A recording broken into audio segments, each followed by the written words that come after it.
आदरणीय मेरे प्रिय दोस्तों और भक्तों, पौराणिक कथाओं की श्रृंखला में आज आपको ब्रह्म वैवर्त पुराण की षष्ठी देवी की कथा आपको सुना रहा हूँ। दोस्तों, आप में से बहुत लोगों ने यह कथा नहीं सुनी होगी, अतः बने रहिए। इस वृत्तांत के अंत तक आपका भी परोपकार होगा।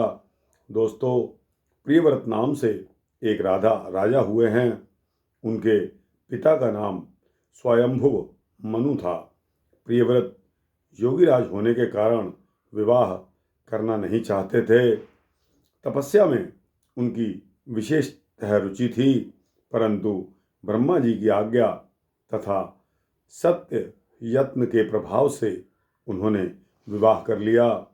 विवाह के पश्चात सुदीर्घ काल तक उन्हें कोई भी संतान नहीं हुई। तब कश्यप जी ने उनसे पुत्रेष्टि यज्ञ करवाया। राजा की प्रेयसी भार्या का नाम मालिनी था। मुनि ने उन्हें चरु यानी कि खीर प्रदान की। चारु भक्षण करने के पश्चात रानी मालिनी गर्भवती हो गईं। तत्पश्चात सुवर्ण के समान प्रभाव वाले एक कुमार ने जन्म लिया, परंतु संपूर्ण अंगों से वह कुमार मरा हुआ था। उसकी आंखें उलट चुकी थी। उसे देखकर समस्त नारियां तथा बांधवों की स्त्रियां रो पड़ीं।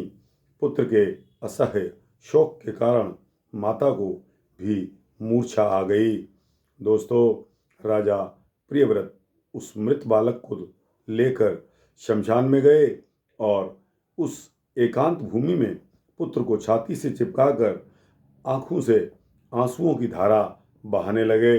इतने में उन्होंने वहां एक दिव्य विमान दिखाई पड़ा। शुद्ध स्फटिक मणि के समान चमकने वाला वह विमान अमूल्य रत्नों से बना हुआ था।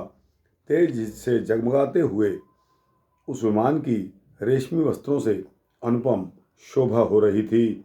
वह अनेक प्रकार से अद्भुत चित्रों से विभूषित तथा पुष्पों की माला से सुसज्जित था। उसी पर बैठी हुई मन को मुग्ध करने वाली एक परम सुंदरी देवी को राजा प्रियव्रत ने देखा। श्वेत चंपा के फूल के समान उनका उज्ज्वल वर्ण था। सदा सुस्थिर तारण्य से शोभा पाने वाली वे देवी मुस्कुरा रही थी। उनके मुख पर प्रसन्नता छाई हुई थी। रत्नमय आभूषण उनकी छवि को बढ़ा रहे थे। योग शास्त्र में पारंगत वे देवी भक्तों पर अनुग्रह करने के लिए आतुर थी। ऐसा जान पड़ता था मानो वे मूर्तिमती कृपा स्वयं ही हों। उन्हें सामने विराजमान देखकर राजा ने बालक को भूमि पर रख दिया और बड़े ही आदर के साथ उनकी पूजा और स्तुति की। उस समय वे स्कंद की प्रिया देवी षष्ठी अपने तेज से दैदीप्यमान थी। उनका शांत विग्रह ग्रीष्मकालीन सूर्य के समान चमचमा रहा था। उन्हें प्रसन्न देखकर राजा ने पूछा, सुशोभने कांते सुभ्रते वरारोहे, तुम कौन हो? तुम्हारे पतिदेव कौन हैं और तुम किसकी कन्या हो? तुम स्त्रियों में धन्यवाद एवं आदर की पात्र हो। जगत को मंगल प्रदान करने में प्रवीण तथा देवताओं को रण में सहायता पहुंचाने वाली वे भगवती देवसेना थीं। पूर्व समय में देवता दैत्यों से परास्त हो चुके थे। इन देवी ने स्वयं सेना बनकर और देवताओं का पक्ष लेकर युद्ध किया। इनकी कृपा से सभी देवता विजयी हो गए थे, अतएव इनका नाम देवसेना पड़ गया। दोस्तों, महाराज प्रियव्रत की बात सुनकर ये उनसे कहने लगी कि हे राजन, मैं ब्रह्मा की मानसी कन्या हूँ। जगत पर शासन करने वाली मुझ देवी का नाम देवसेना है। विधाता ने मुझे पैदा करके स्वामी कार्तिकेय को सौंप दिया। मैं संपूर्ण मातृकाओं में प्रसिद्ध हूँ। स्कंद की पवित्रता, भार्या होने का गौरव मुझे प्राप्त है। भगवती मूल प्रकृति के छठे अंश से प्रकट होने के कारण विश्व में देवी षष्ठी नाम से मेरी प्रसिद्धि है। मेरे प्रसाद से पुत्रहीन व्यक्ति सुयोग्य पुत्र, प्रियाहीन प्रिया, दरिद्री धन तथा कर्मशील पुरुष कर्मों के उत्तम फल प्राप्त कर लेते हैं। राजन, सुख दुख, भय, शोक, हर्ष, मंगल, संपत्ति और विपत्ति ये सब कर्म के अनुसार होते हैं। अपने ही कर्म के प्रभाव से पुरुष अनेक पुत्रों का पिता बन जाता है और कुछ लोग पुत्रहीन भी होते हैं। किसी को मरा हुआ पुत्र होता है तो किसी को दीर्घजीवी। यह कर्मों का फल है। गुणी, अंगहीन, अनेक पत्नियों का स्वामी, भार्या रहित, रूपवान, रोगी और धर्मी होने में मुख्य कारण कर्म ही होता है। कर्म के अनुसार ही व्याधि होती है और पुरुष आरोग्यवान भी हो जाता है। अतएव राजन, कर्म सबसे बलवान है। यह बात श्रुतियों में भी कही गई है। इस प्रकार कहकर षष्ठी देवी ने उस बालक को उठा लिया और अपने महान ज्ञान के प्रभाव से खेल खेल में ही उसे पुनः जीवित कर दिया। अब राजा ने देखा तो सुवर्ण के समान प्रभाव वाला वह बालक हंस रहा था। अभी महाराज प्रियव्रत उस बालक की ओर देख ही रहे थे कि देवी देवसेना उस बालक को लेकर आकाश में जाने को तैयार हो गईं। यह देखकर राजा के कंठ, होठ और तालु सूख गए। उन्होंने पुनः देवी की स्तुति की। तब संतुष्ट हुई देवी ने राजा से वेदोक्त वचन कहा, तुम स्वयंभू मनु के पुत्र हो। त्रिलोकी में तुम्हारा शासन चलता है। तुम सर्वत्र मेरी पूजा कराओ और स्वयं भी करो, तब मैं तुम्हें कमल के समान मुख वाला यह मनोहर पुत्र प्रदान करूंगी। इसका नाम सुव्रत होगा। इसमें सभी गुण और विवेक शक्ति विद्यमान होगी। यह भगवान नारायण का कलावतार तथा प्रधान योगी होगा।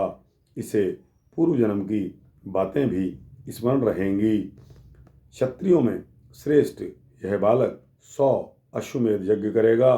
सभी इसका सम्मान करेंगे।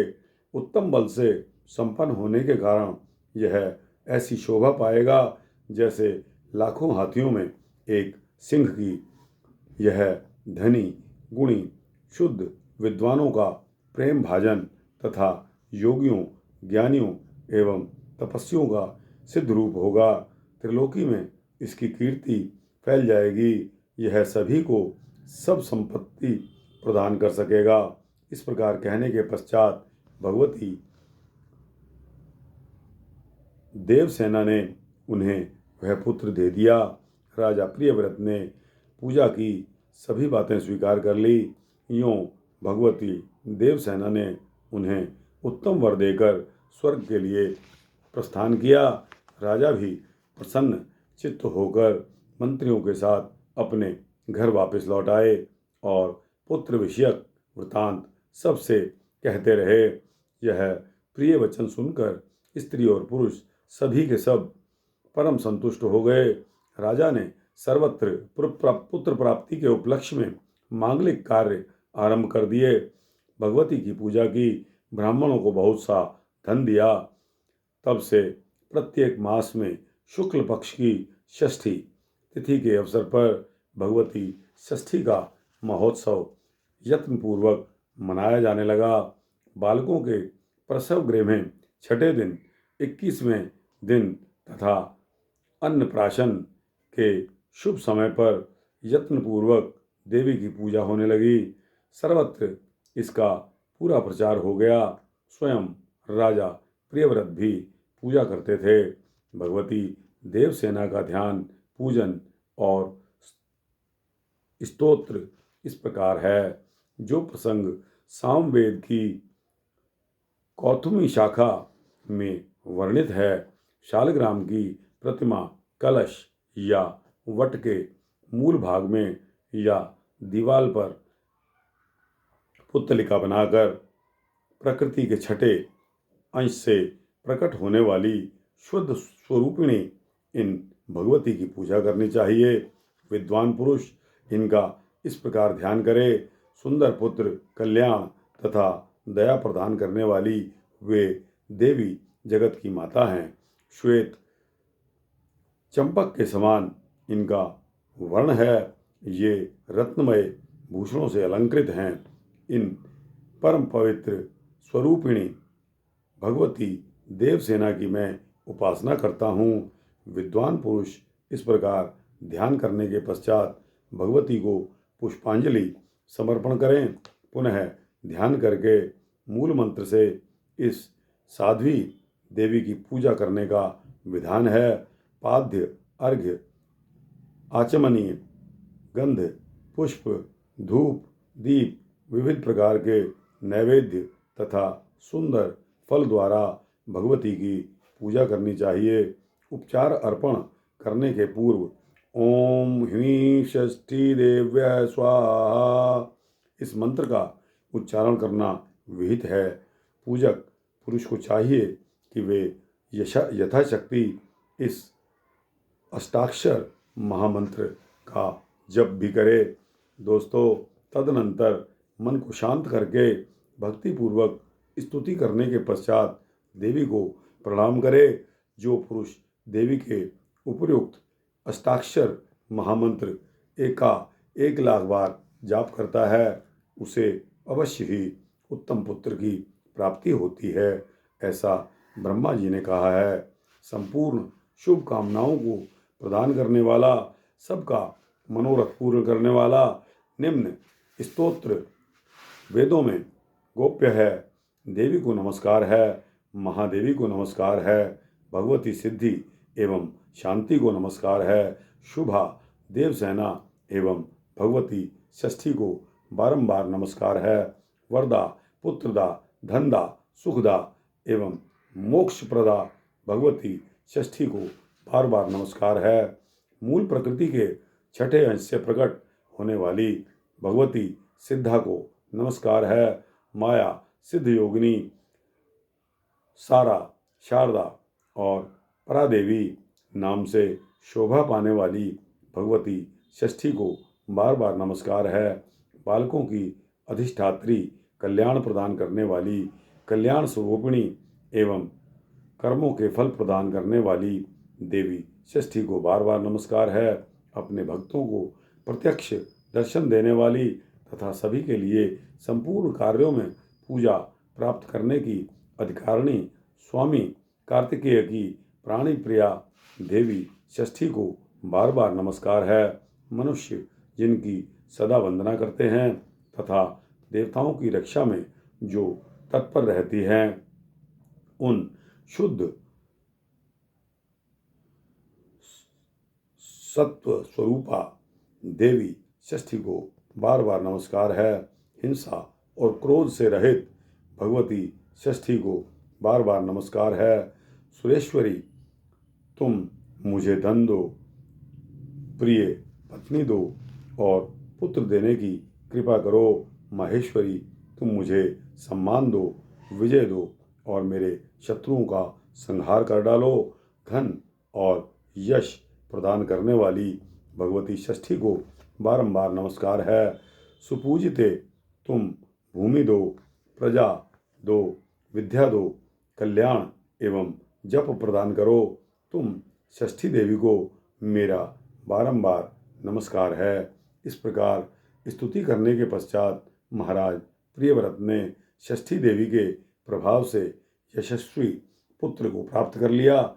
जो पुरुष भगवती षष्ठी के इस स्तोत्र को 1 वर्ष तक श्रवण करता है, वह यदि अपुत्री हो तो दीर्घजीवी सुंदर पुत्र प्राप्त कर लेता है।